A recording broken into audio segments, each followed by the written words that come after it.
Okay, good afternoon, everyone. This is the Budget and Tax Committee for the Maryland State Senate. My name is Guy Gazzoni, and I'm the honor of chairing the committee.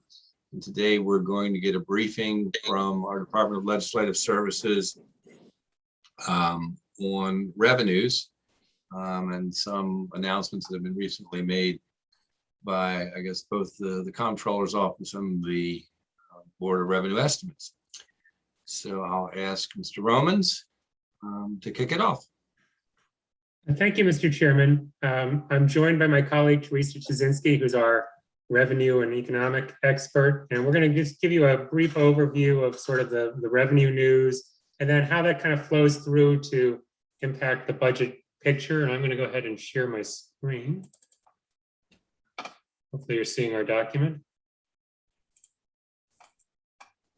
Okay. You all see the document? Yes. Okay. Yes. All right. So I'm going to turn it over to Teresa, who's going to walk you through the revenue part first, and then I'll sort of talk about how it impacts all the budget big picture after that. All right. Thank you very much. We're going to start here on slide 1 with the general fund revenues for fiscal 2021. This chart compares the actual revenues to the estimate. You have probably already heard that general fund revenues closed fiscal 21 $1.7 billion above the estimate. They grew 11.8% over fiscal 20, and ongoing revenues grew 9.9%. The bulk of the overattainment was in the personal income tax, which exceeded the estimate by $903 million, grew 9.4% over fiscal 20. This was really just about every aspect of the income tax did better than expected. Payments with tax year 20 returns exceeded the estimate by a significant amount. At the same time, refunds were below expectations. Refunds, especially related to UI benefits, unemployment insurance benefits, and the earned income tax credit were less than anticipated. At the same time, withholding was above the estimate, and so were quarterly estimated payments. The corporate income tax exceeded the estimate by $323 million. That grew 39%. Gross receipts were up over 31%, while refunds fell 15%. Now, refunds in fiscal 21, they were primarily for tax year 2019, with the balance for tax year 2018 and earlier. So you need to keep in mind that the corporate income tax is somewhat backwards looking. We've had very few corporate income tax refunds paid out yet for tax year 20. They mostly go out in the fall when corporations file their extension returns, which are actually due tomorrow. Year to date through August, total corporate gross receipts for tax year 21 were up 1.2% over the same period for tax year 2019. The sales tax also exceeded the estimate by almost $400 million and grew 7.6%. You may recall that the sales tax was probably the hardest hit general fund revenue source last year in fiscal 20. It fell 3.7%. There was, of course, a fair amount of fiscal support from the federal government in the form of unemployment insurance benefits and stimulus checks, which supplemented wage growth. And the sales tax also benefited from a significant shift in consumer spending away from services, which are generally not taxed, towards taxable goods. The other thing on this first slide is some special fund revenue that is used to help fund education. The casinos, that money exceeded the estimate by $20 million. It goes into the Education Trust Fund. This was really all in the VLTs. Table games were actually below the estimate. VLTs actually have done extremely well since they reopened last summer.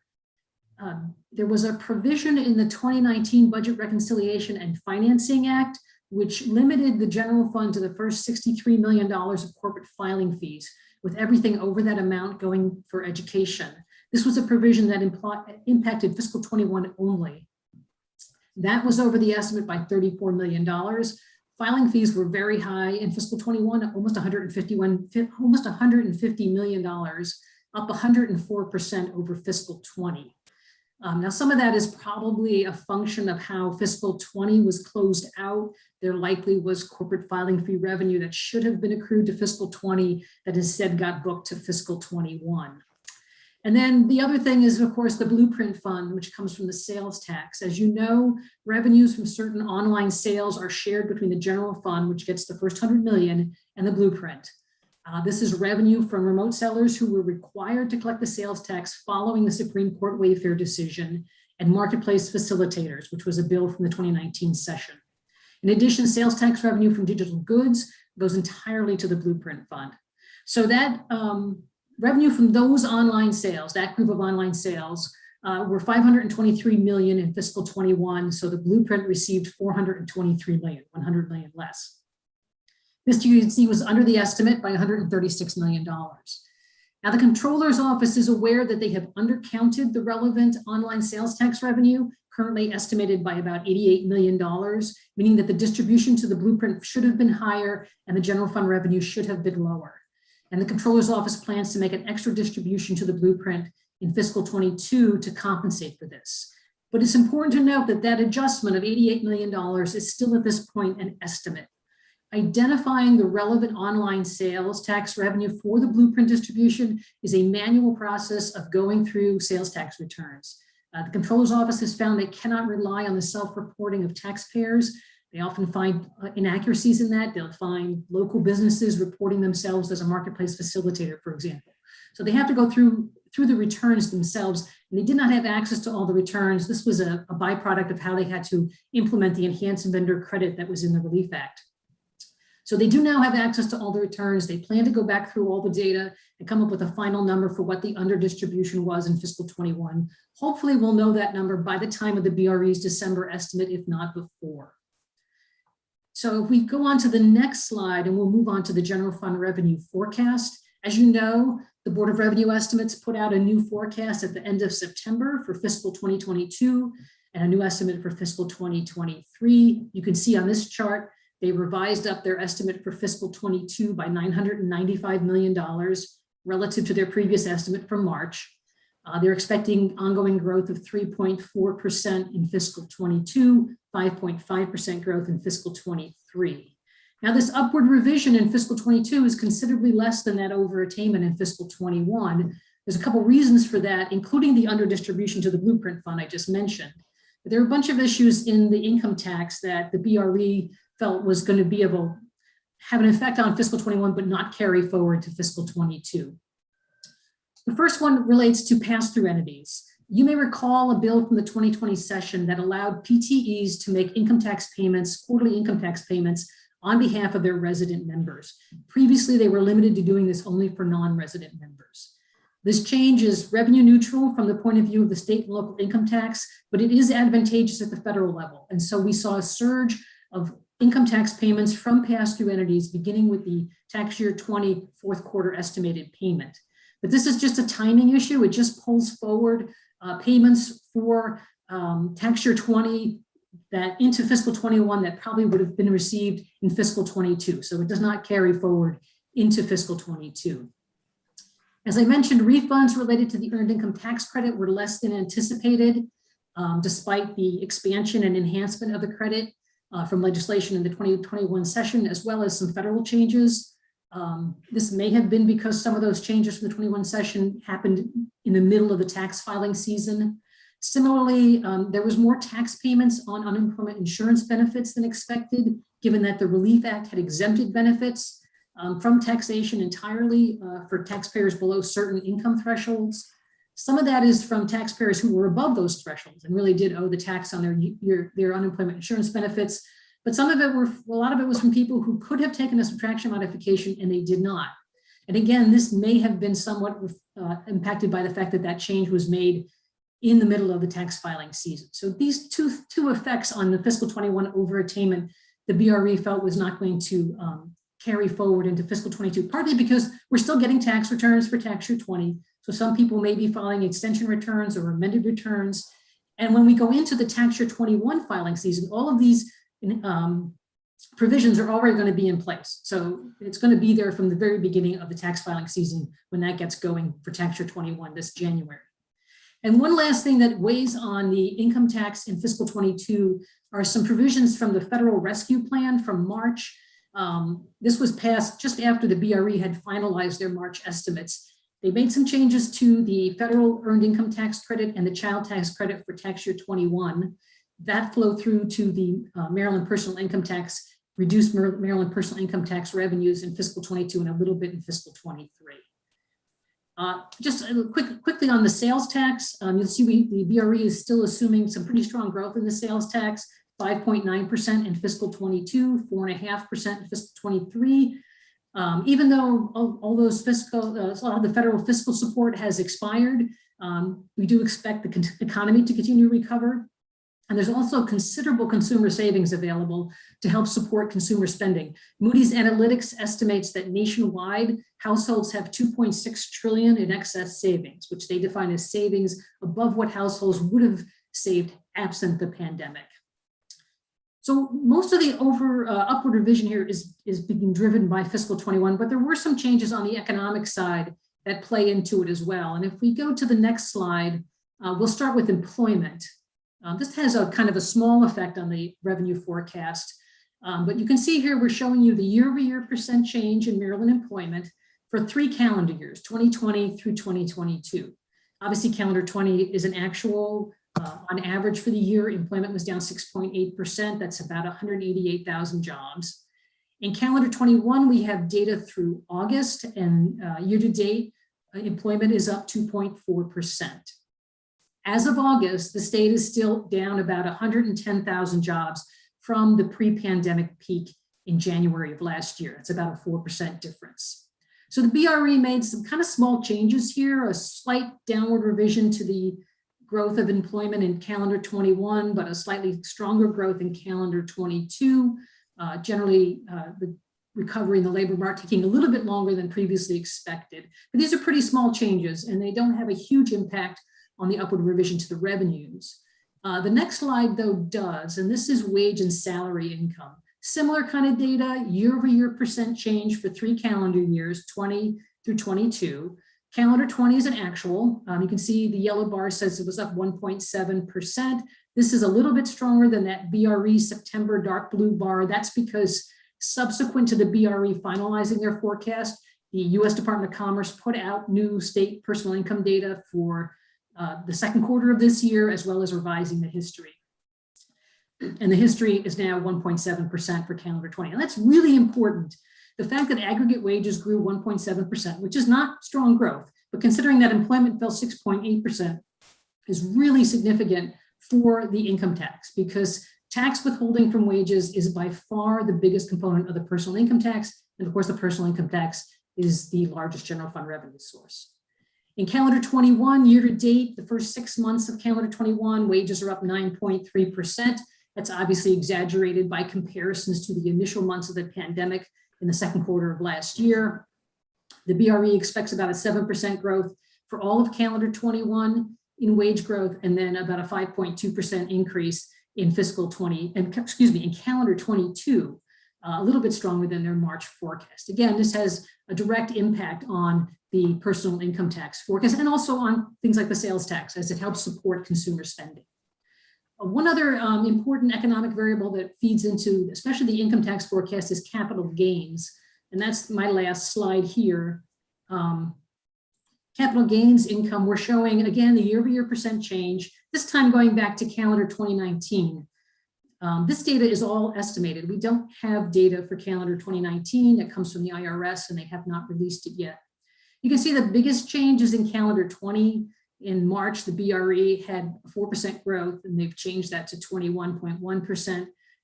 Obviously, calendar 20 and tax year 20 is largely complete, so this is more catching up with what seems to have actually happened rather than projecting it. But more significantly, in calendar 21, there was an upward revision from flat to a 10% growth. And then because of that strong growth in 21, 22 was a little bit weaker, just flat versus about a 2% growth in the March forecast. I will say that the estimates for calendar 2021 and calendar 22 are piggybacking on projections of US capital gains income from the Congressional Budget Office, which came out over the summer. And the capital gains, as I'm sure you're well aware, feeds directly into the income tax.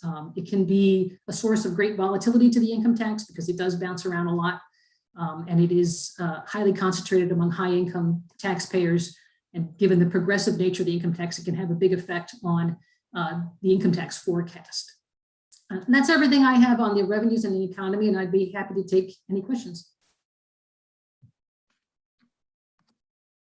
Thank you very much. Any questions?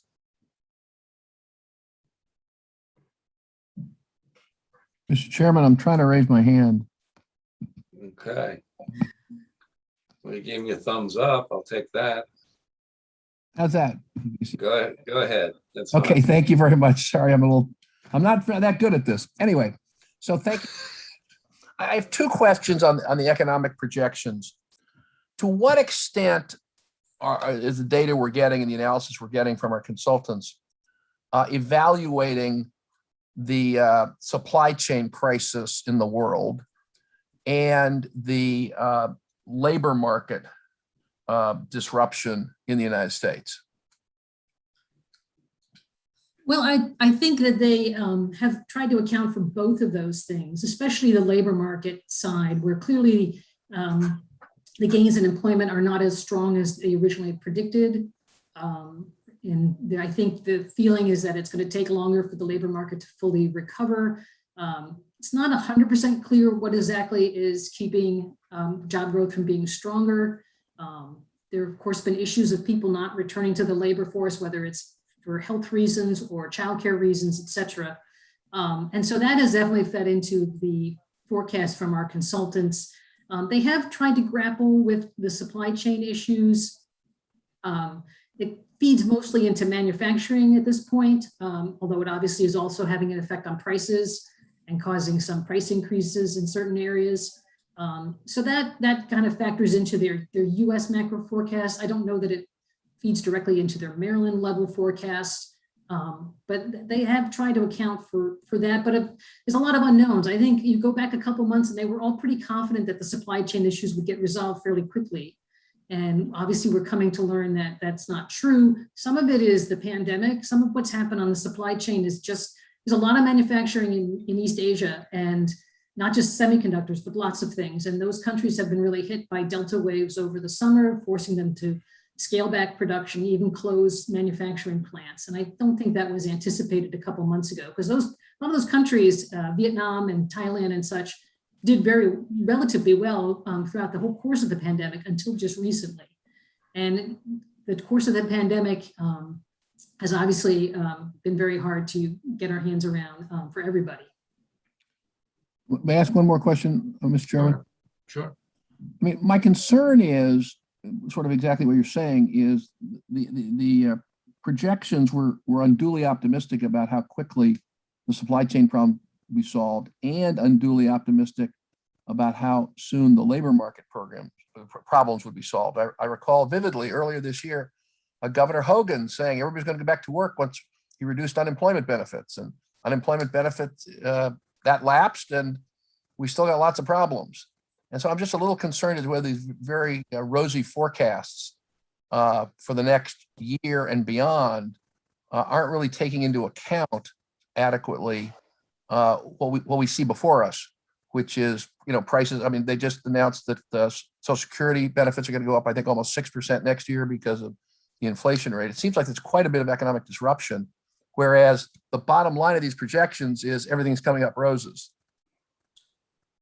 Well, there's definitely a risk to the forecast related to, I think it really all goes back to the pandemic, that's what's weighing on the supply chain. It's what's weighing on the labor force and the labor market. So obviously, we are now in mid-October, we had this really bad Delta wave, but even in Maryland, cases, I was just looking at this morning, the 7-day average of cases is down about 15% from the beginning of September. But nowhere near where it was earlier in the summer. So we're going into the winter season where people are going to be inside. So there's definitely risks. There are definitely downside risks here that the things take longer to recover.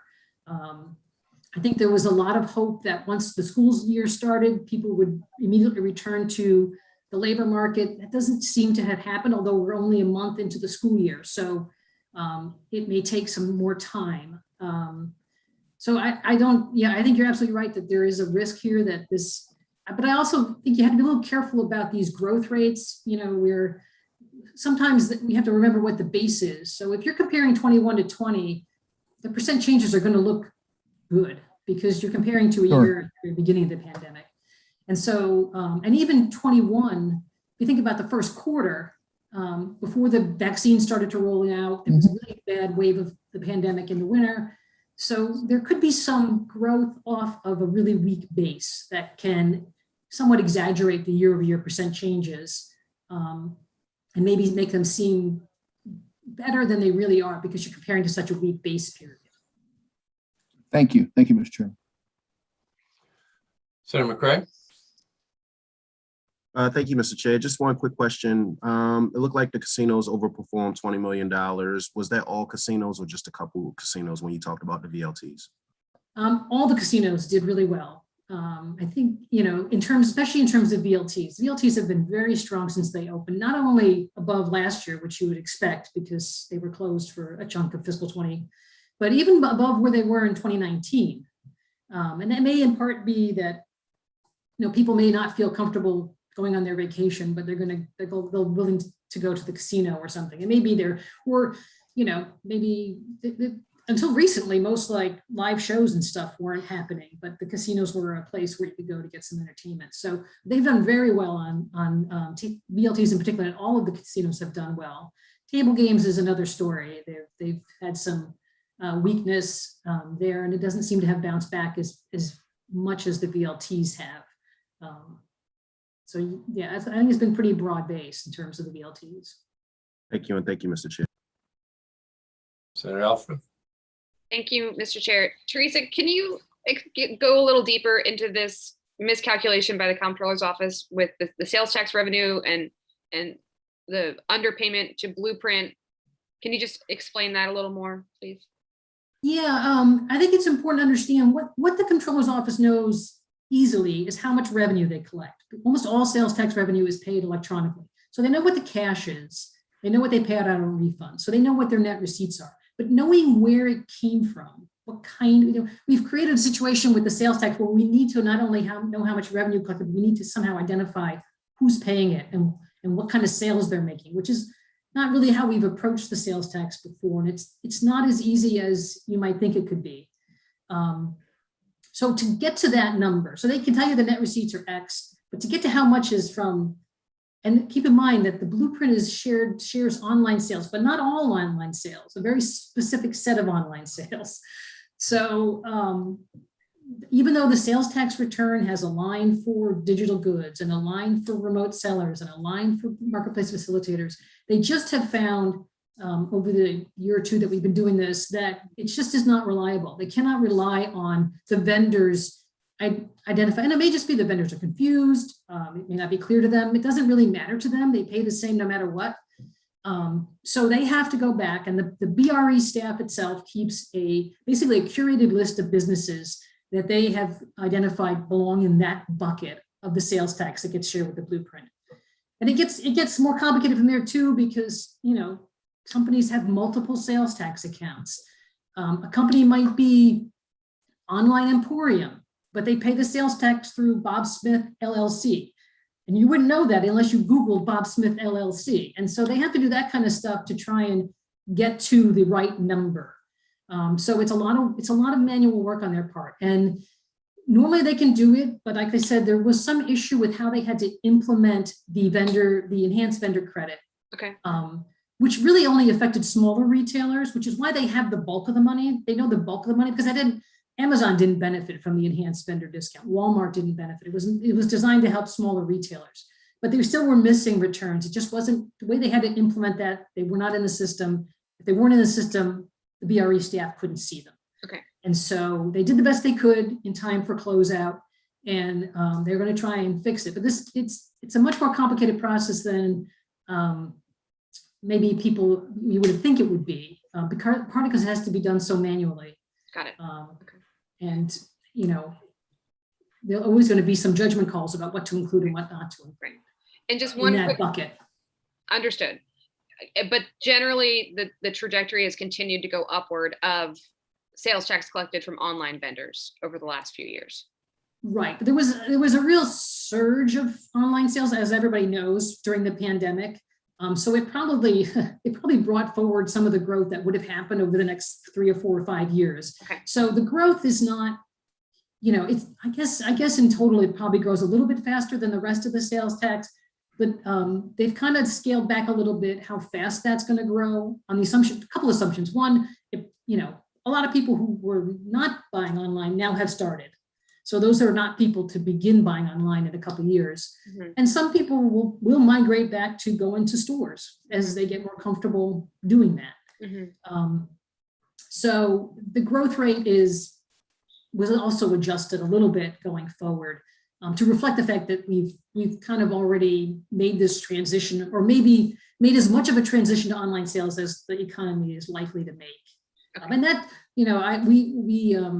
some of our consultants like Moody's Analytics, they do forecast US e-commerce sales. And that's kind of where they're at, coming in at I want to say something like 4% growth a year, which is, like I said, maybe a little bit stronger than the rest of the sales tax, but not the double-digit growth it had been. Okay, thank you very much. Thank you, Mr. Chair.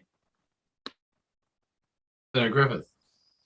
Thank you, Mr. Chairman, and thank you for the presentation. Teresa, just a quick question, and it may be that this is something that will come in the future through one of our analytics presentations. I was just curious, when you were talking about the employment falling and wages up, if that was something that is consistent in the region and across the country, or are we an outlier, or is this sort of a national trend? No, it's definitely national. Part of it is the mix of jobs that were lost. Although almost every industry, I believe, except for the federal government in Maryland, lost jobs last year. I think maybe the insurance industry did not lose jobs. But the bulk of the job loss were in things like what's known as leisure and hospitality services. That means restaurants, bars, hotels, those kind of venues, as well as things like concert halls, art museums, places that really were literally closed for a time when the pandemic began. The sad truth is those are fairly low paying jobs. Mm-hmm. So when you have the bulk of your job loss at the lower end of the wage scale, even if other industries are not growing, your aggregate wages can still go up. And I think some of it was, there was that paycheck protection program from the federal government, specifically designed to cover wages for businesses. I think that helped support wage growth too last year. But we saw wage growth in industries that are generally on the higher wage scale of the labor market, and that offset the drop in lower wage jobs that were the bulk of the job loss, and they're still behind where they were before the pandemic. Makes sense. So maybe, as similar to your response in the last question, maybe as things start to open back up and those folks get back to work, hopefully we would see a leveling off in terms of the loss, and maybe even an uptick when those other positions start to open back up. Right, and there also have been some wage gains at the low end as businesses have offered higher wages to attract people back into work at retailers and restaurants and stuff. So that too will feed in as employment grows, and wages will grow even more if they're paying more than they were before.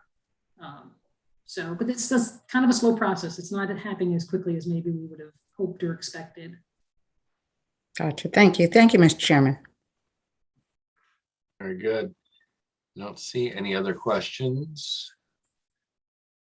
Okay, then we'll move on to sort of the budget side of the equation. Just to kind of wrap up the fiscal 21 closeout, in addition to the better than expected revenue performance, we also had agencies spend less than was expected. Agencies returned 185 million at the end of fiscal 21, more than they were expected to return, with about half of that coming from the health department. We're still investigating the details. Some of this is that in the behavioral health area, particularly, there was money from even prior years that they had held on to pay bills, and they didn't need it all, so they've returned that. So that health department's the big one. By the time of the spending affordability briefing in November, we should have more detail on all of these items. But good news in terms of the agencies not needing as much money as they thought. And then there was some policy decisions by the administration to transfer less money to the general fund, given from various other fund balances, given how strong the general fund had performed. 54 million was not transferred from the rainy day fund to the general fund. They just left it in rainy day fund.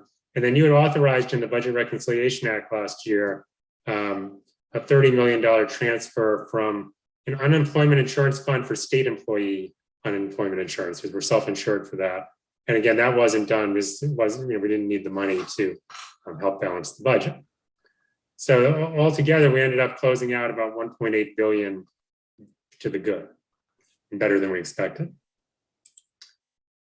Now, what Teresa didn't really mention is that in addition to the BRE improving the forecast for fiscal 22 and fiscal 23, they also upped the the further out years. You can see the revenue estimate for 24 is up nearly 1.5 billion, similar for 25, and then 1.6 billion for 26. So we have a tremendous amount more revenue in each fiscal year in the forecast period than when you finish session. So a lot of good news here. Obviously, as it was discussed really with the questions to Teresa, there's some risk to the forecast that the pandemic continues to be more of a drag than expected on our revenue estimates, and maybe these are a little rosy, but overall it looks quite promising. All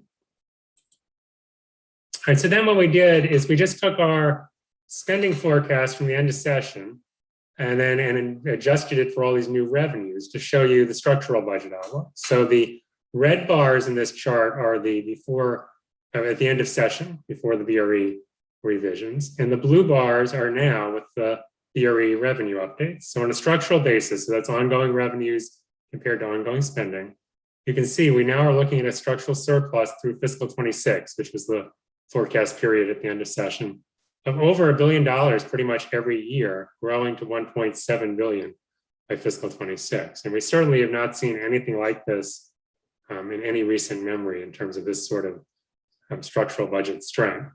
Now, for this fall, we extended the forecast out 2 more years because we wanted to account for the Kerwin impact, because the Blueprint Fund will have adequate fund balance and new revenues each year to fully cover all the costs of Kerwin through fiscal 26.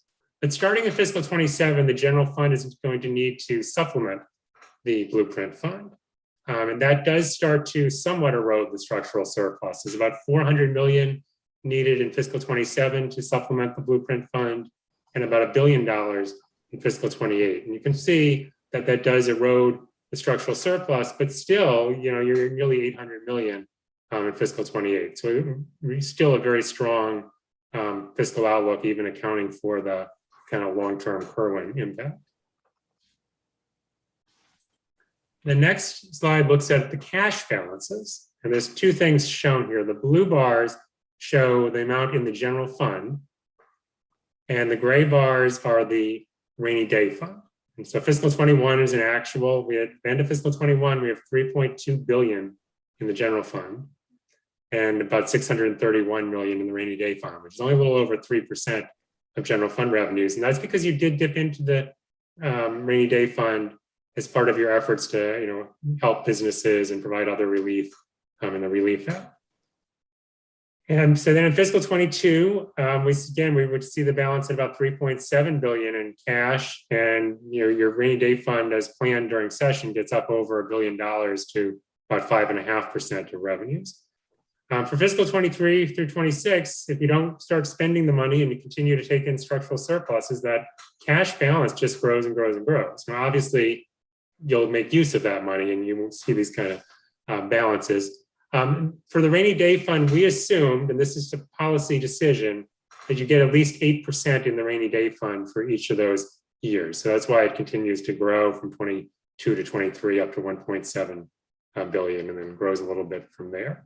But so a lot of cash that you're looking at for fiscal 23 between the rainy day fund and the general fund. So I think the story here is you have both a very positive structural outlook, which allows for some ongoing decisions about spending or tax relief.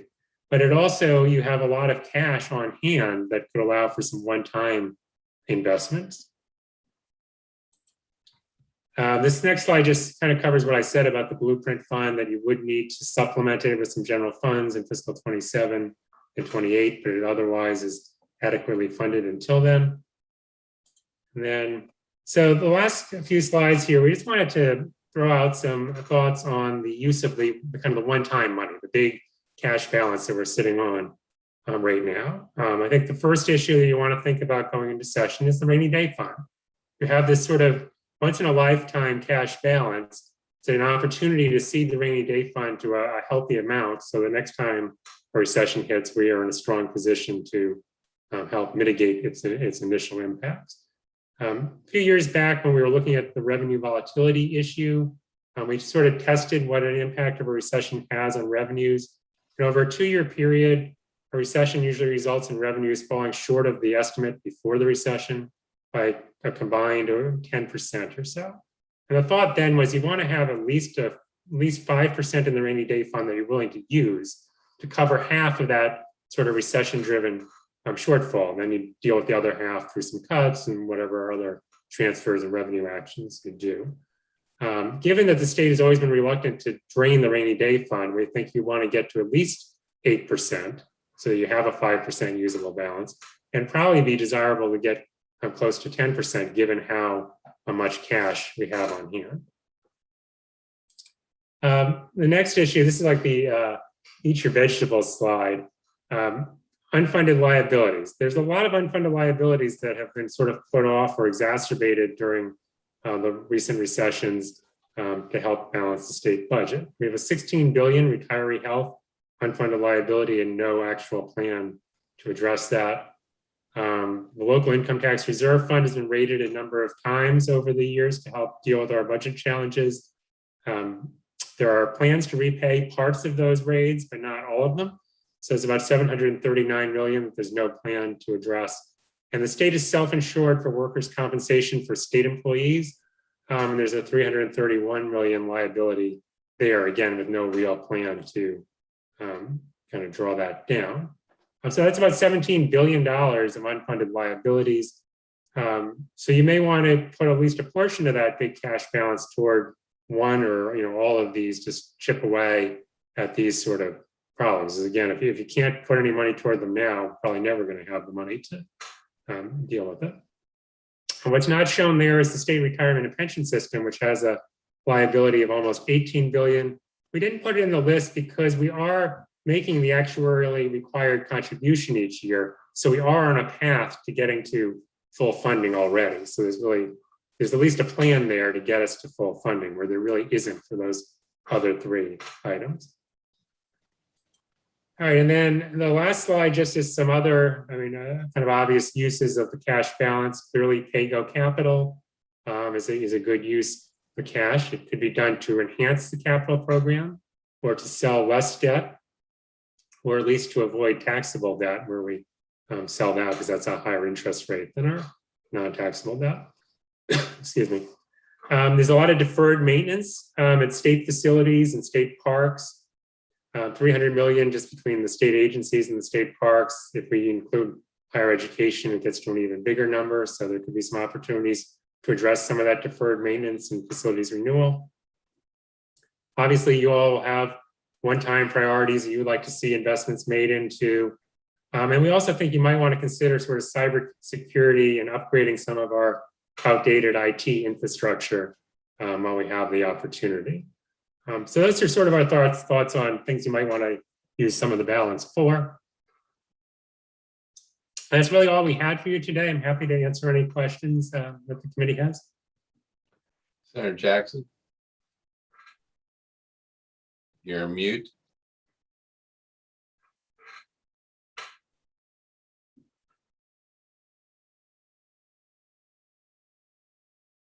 Senator Jackson, you're on mute.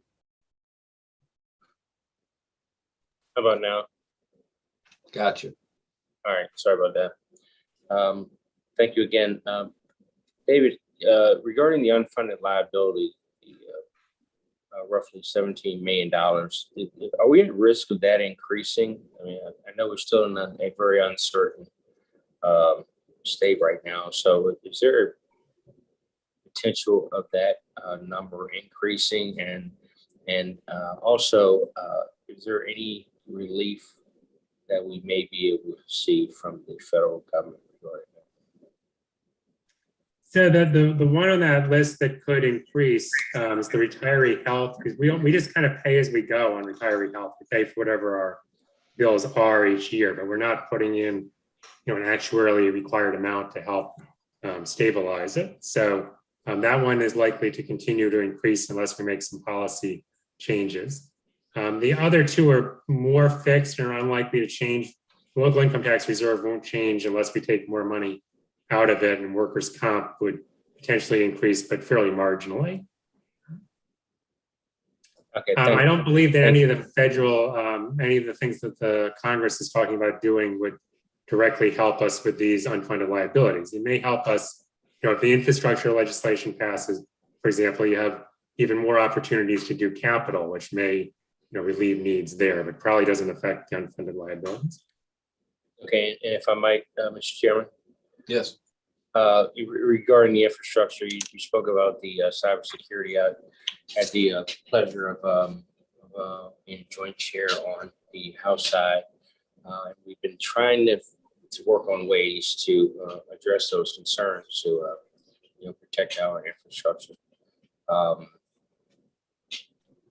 Outside resources, or it's solely up to us to begin to look at funding those matters. I mean, the federal infrastructure bill has some money for cybersecurity. It's not a huge amount. I think it's maybe 10 million or 20 million that would come to the state. So there'd be some help coming from there. But other than that, I don't expect anything targeted to cybersecurity. Thank you. Thank you, Mr. Chairman. Senator Zucker. Thank you very much, Mr. Chairman. On page 10, it was really the first time that I saw sort of where we were with the blueprint for Maryland's future. And I guess my question, Dave, is would you say that at this point, the legislature was prophetic in terms of being able to not only get the blueprint for Maryland's future done, but now it can be paid for in a time where we've seen significant learning loss based on COVID? We certainly are in a great, the timing works out well that we're making these big investments in Kerwin at a time when perhaps the students are even more in need of those investments. And so as we showed, we're certainly in a good position to get ourselves to fiscal 27. And with all the cash balances and structural surplus, there may be other actions you can take to even extend that further. All right. Thank you. Senator Rosebeth. Thank you, Mr. Chairman. This might bounce back more to Teresa than to David, but whoever. The out years have these big surpluses. And that obviously assumes some very strong economic growth. It also assumes growth off a higher base because of shorter term economic growth. How does it deal with the inflation risk? I mean, does it assume if inflation goes back to 2% or lower by the time you get to 23 or 24, or does it assume that inflation could stay relatively high? I'm going to defer to Teresa on the revenue side of that question. Well, the forecast for inflation is for it to come back down. I'm just going to quickly check it because I don't have it right in my head, but our consultants both, project that inflation comes down to the 2.5, 2.4% range. That's sort of the Fed's, right. Fed has this target of 2%, which they have emphasized is not a ceiling. They're willing to let it go higher than 2% if it's been under 2% for a time. Pre-pandemic inflation was often well below 2%. So they basically are assuming that the Fed is going to be successful in getting inflation back to into that range. The other thing to keep in mind is, revenues are, taxes are paid in nominal dollars. So if prices go up, people may buy less in the sales tax, but the price is up too. And the same thing on the income tax side, we have tax brackets that are not adjusted for inflation. Our standard deduction is adjusted, but the brackets themselves are not, I don't believe. The feds are, the federal government is. So, there is some sense in which inflation would just flow through into our nominal revenues. Not that that's what anybody is counting on or hoping for, because there's a lot of negatives to having high inflation, but it's not necessarily, a direct impact on the revenue forecast. And as I said, the forecast is for inflation to come back into something more in that 2.5% range. By when? And then by 2023, 2024. Uh-huh. Okay. I mean, the other question, this maybe bounces back more for David question. I mean, inflation can hit and does hit the cost side of the ledger as well as the revenue side of the ledger. So Right. the stuff we buy and the people we pay, if inflation continues, are going to want, to be held harmless for that. Right, and the forecast we're showing here on the screen, the structural outlook is using our end of session spending forecast. Now we are in the process right now of updating that forecast for the Spending Affordability Committee briefing on November 9th. And I think you will see we are building a little bit more in terms of salary growth for state employees and some just general inflation for purchasing things by state agencies into that forecast. So I suspect that the budget outlook when we show you in November will be still quite positive, but maybe a little bit less, a little less than these numbers as we build in a little bit more spending pressures. Okay, thank you. Thank you, Mr. Chairman. Any other questions? David, is that the full program? That's everything we have for you today. Okay. Last call. All right. Thank you very much. Really appreciate it. It's good news. But with good news comes big responsibility. So look forward to keep moving forward. Thank you.